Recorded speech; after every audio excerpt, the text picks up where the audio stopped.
Bientôt, la verdure remplacera ce tas de gravats. Bruxelles Mobilité profite de l'hiver pour installer des arbres le long des voiries de la capitale, une initiative qui ravit les passants. Ce que j'en pense, c'est que c'est très bien, mais je ne le savais pas.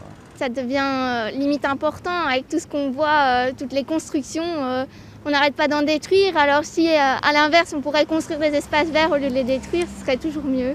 Voir un truc vert, les arbres, pour la nature quoi. C'est agréable parce qu'on voit l'évolution des saisons, comme ça on sent que les arbres deviennent verts. Nous le savons, la présence d'arbres diminue le CO2 dans l'air, mais ils permettent aussi de diminuer la chaleur en ville.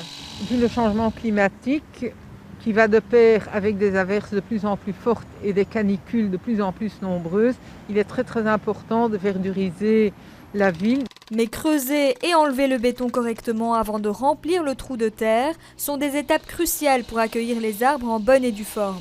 Ici, on peut planter 3 ou 4 arbres, mais si on ne creuse pas assez, ils ne pourront pas pousser. La terre aide les arbres à pousser, mais permet aussi un sol perméable. Il faut faire de sorte que le sol devienne perméable, parce qu'avec la pluie, il faut absolument que l'eau puisse rentrer dans le sol pour éviter des grands problèmes. Et c'est pour ça qu'on essaye de mettre de plus en plus de terre et des plantations.